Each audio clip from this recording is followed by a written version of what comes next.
Hello everyone, welcome to our channel Brainocrat. I am Neha Gupta here. Care in Covid series के 6th part में आज हम black fungus और एक नया इन्फेक्शन व्हाइट फंगस के बारे में बात करेंगे। हमारे साथ रेस्पिरेटरी और infectious diseases specialist doctor Amit Agarwal हैं। पिछले 15 साल से वे निर्मल आश्रम हॉस्पिटल ऋषिकेश उत्तराखंड में फिजिशियन है। Thank you so much doctor Amit for being with us. Welcome. Doctor Amit, मेरा पहला क्वेश्चन आपसे ये है कि ब्लैक फंगस के अभी रीजंस क्या है, ये हो क्यों रहा है लोगों में? देखिए, फंगल इन्फेक्शन कोई नया नहीं है। ये पहले भी अकर करता था, अभी भी होता है। जी। पर पहले क्या होता था कि इसके जो इंसिडेंस काफ़ी कम हुआ करते थे, ठीक है? कोई भी फंगस जो होता है ना, वो बेसिकली उसको चाहिए होता है न्यूट्रिशन और उसका न्यूट्रिशन है शुगर और पेशेंट जो उसकी इम्यूनिटी कम हो, वहाँ पर ये फ्लेयर अप करता है। अभी क्या है कि कोविड पेशेंट्स जो हमारे पास आ रहे हैं रिसेंटली और हम लोग जो मेडिकेशन उसमें दे रहे हैं, उसमें जो मेनली डायबिटिक पेशेंट्स होते हैं या जिनकी इम्यूनिटी कम होती है, उनमें ये फंगस ग्रो करता है। तो रिसेंटली तो अभी जो कारण इसके सडनली जो सामने आने का है, वो यही है कि जो पेशेंट जिनकी इम्यूनिटी लो है, जिन्हें किसी कारण से कोविड हो गया है, तो उससे उनकी इम्यूनिटी और कम हो गई है, प्लस वो डायबिटिक पेशेंट्स हैं, इम्यूनो कॉम्प्रोमाइज़्ड हैं, जिनकी इम्यूनिटी कम है, उनमें ये फंगस ग्रो कर जाता है। मेन रीज़न तो फिलहाल यही है अभी। तो जो लोग कोविड पेशेंट नहीं है, क्या उनको भी हो सकता है? रेयर है, it's very rare, it is very रे बहुत रेयर है ये। जो लोग कोविड पेशेंट नहीं हैं, भाई देखिए डायबिटिक पेशेंट्स तो पहले भी हुआ करते थे। स्टेरॉइड कोई नई मेडिसिन नहीं है, हम स्टेरॉइड पहले भी यूज़ करते रहे हैं। बहुत सारे पेशेंट्स हमारे ऐसे हैं, बहुत सारी डिज़ीज़ ऐसी हैं, जिनमें हम लॉन्ग टर्म स्टेरॉइड यूज़ करते हैं, पर पहले ऐसा कभी नहीं होता था। लेकिन अनफॉर्च्यूनेटली अभी ऐसा हो रहा है, तो कुछ ना कुछ जो कंसर्न जो रिलेशन है वो कोविड से ही है। तो जिन लोगों में कोविड पेशेंट्स आईसीयू में रहे हैं लंबे टाइम तक, इम्यूनो कॉम्प्रोमाइज़्ड रहे हैं, उनमें इसकी पॉसिबिलिटी ज़्यादा है।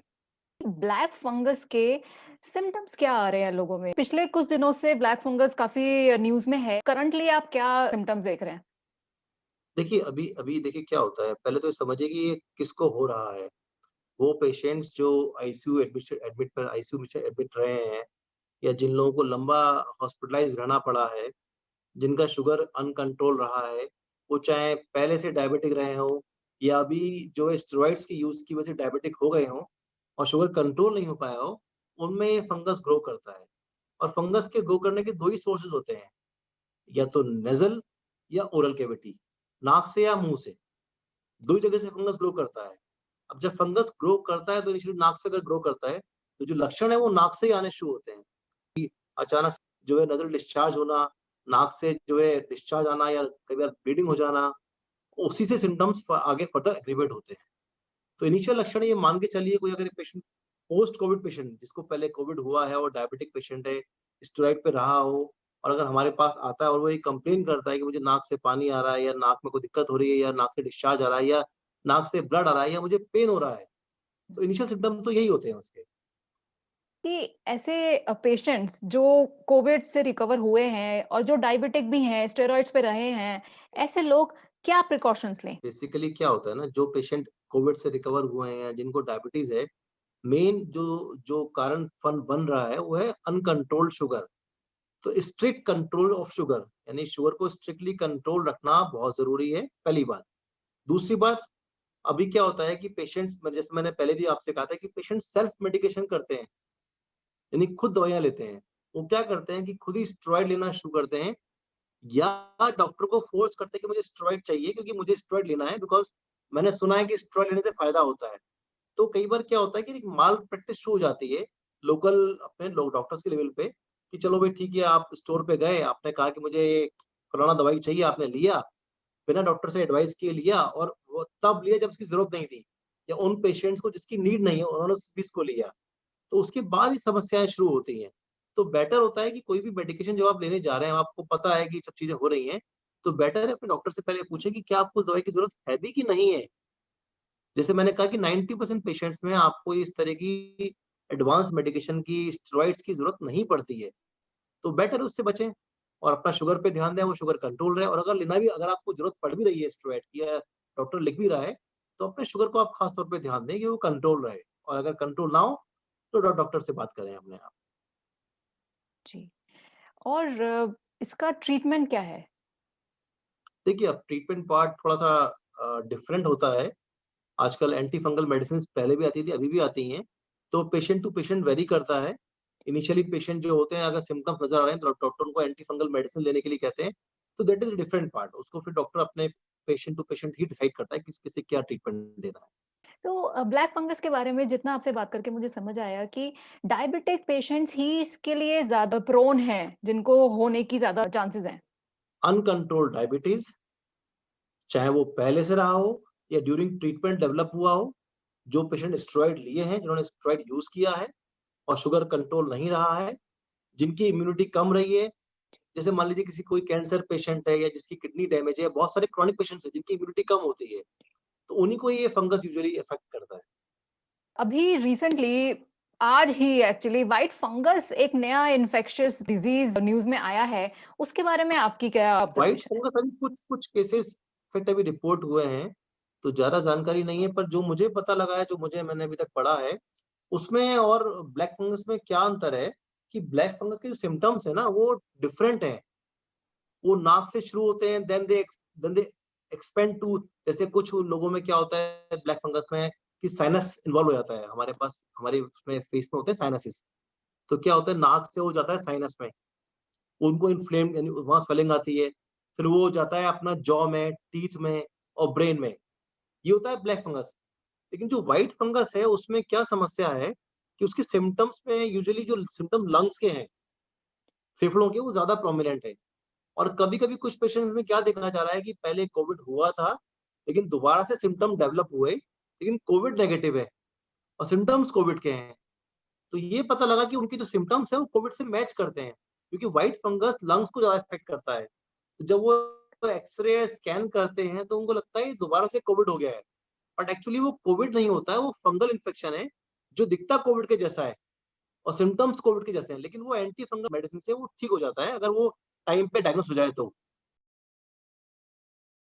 डायग्नोसिस वाली जो बात है ना, ये डॉक्टर को ही अपने आप तय करनी होती है। क्योंकि जब डॉक्टर के पास आप जाते हैं कि भई मुझे फलाना दिक्कत पहले हुई थी, अब दोबारा ये दिक्कत हो रही है, तो डॉक्टर अपने आप में स्ट्राइक करता है, देखता है कि दोबारा समस्या क्यों हो रही है, तो उसको चेक करता है, उसमें कुछ टेस्ट होते हैं, वो किए जाते हैं, चाहे वो एक्स-रे हो, चाहे जैसे ना एक्स-रे और स्कैन ही होते हैं बेसिकली चेस्ट के लिए तो, डायग्नोस करने के लिए। जी। उनसे ही वो डाउट क्रिएट करता है, उसके बाद वो फर्दर जो भी टेस्ट हैं वो किए जाते हैं। तो वो डॉक्टर ही डिसाइड करता है कि किस पेशेंट में क्या टेस्ट करने हैं। आखिर में आप प्लीज़ हमारे दर्शकों को ये बताएँ कि ब्लैक फंगस और व्हाइट फंगस हो क्यों रहा है और अचानक से अब क्यों? देखिए, आईसीयू में लोग पहले भी होते थे।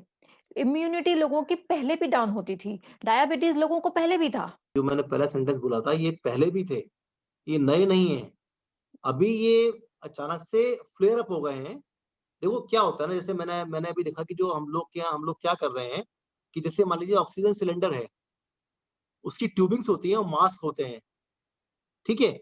वो जो स मास्क और सिलेंडर की जो ट्यूबिंग्स हैं, वही अपने आप में सोर्स है इन्फेक्शन का, पहली बात तो। आप मान लीजिए आईसीयू में एडमिट रहे, आपको वेंटिलेटर यूज़ किया गया, तो वेंटिलेटर अपने आप में सोर्स है इन्फेक्शन का। तो जो पेशेंट एडमिट रहे हॉस्पिटल में, तो हॉस्पिटल में जो-जो चीज़ें इस्तेमाल की गई हैं, वो अपने आप में एक ज़रिया होता है इन्फेक्शन का ऐसे पेशेंट्स के लिए।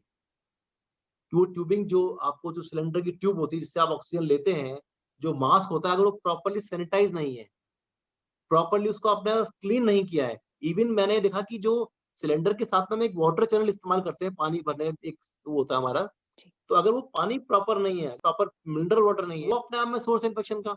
अब ये क्या होता है, ये हॉस्पिटल से मिलने वाले इन्फेक्शन होते हैं। पहले आप ट्रीटमेंट कराने के लिए गए, आप ठीक हो गए, अब वहाँ से आप एक नई बीमारी लेके आ गए। तो ये हॉस्पिटल एक्वायर्ड या बीमारी के दौरान जो इलाज किया गया, उसके द्वारा होने वाली कॉम्प्लिकेशंस हैं। तो ये समस्या पैदा हो रही है। देखिए, ये तो आपने बताया कि हॉस्पिटल में जो लोग वेंटिलेटर पर हैं और वो जो वाटर की वजह से इन सब चीज़ों की वजह से हाँ, इन्फेक्शन है। हाँ, जो जी। लोग घर में कंसंट्रेटर यूज़ कर रहे हैं या सिलेंडर यूज़ कर रहे हैं, उनको आप क्या बातें बताना चाहेंगे? उनको भी यही बताना पड़ेगा कि अपना जो मास्क और ट्यूबिंग है, वो सैनिटाइज़ करें, प्रॉपर्ली क्लीन करें और क्लीन करके यूज़ करें। अल्टीमेटली सारी बात इसी पे आती है कि साफ-सफाई और सैनिटाइजेशन बहुत ज़रूरी है। जो भी इंस्ट्रूमेंट आप यूज़ कर रहे हैं, उसे प्रॉपर्ली सैनिटाइज़ करके यूज़ करें आप। जी। और जो वो पानी होता है कॉन्सन्ट्रेटर का, वो कितने-कितने टाइम में चेंज करना चाहिए? देखो वो भी क्या होता है ना, वो भी एक सोर्स बन रहा है इन्फेक्शन का। जी। एक तो वो टैप वाटर यानी नल का पानी नहीं होना चाहिए, है ना? या तो फ़िल्टर पानी या मिनरल वाटर उसको यूज़ करें आप। कम से कम क्लीन वाटर तो हो। तो टाइम-टाइम पे उसको आप चेंज करते रहें, ऐसा ना हो कि उसी में ही फंगस क्रिएट हो जाए। भई अगर आप कोई पार्ट अगर क्लीन नहीं कर रहे हैं, आपने घर में देखा होगा एक घर का एक कोना अगर आप साफ नहीं करते हैं, तो वही अपने आप में सोर्स बनता है इन्फेक्शन का, फंगस का। कॉमन सेंस की बात है, हुँ, वही आपने करना है। जी। तो वो लगभग डेली चेंज करें। तो बिल्कुल करना ही है। करना ही है, ट्यूबिंग्स भी क्लीन करनी है, मास्क भी क्लीन करना है और जो पानी है उसको चेंज भी करना है टाइमली, ओके। ज़रूरी है। आपका जो घर जहाँ आप लेटे हैं, आस-पास का जो माहौल है, जहाँ अगर आप घर में भी हैं, तो आप मान के चलिए कि आप अगर पेशेंट हैं, तो वो हॉस्पिटल ही है आपके लिए।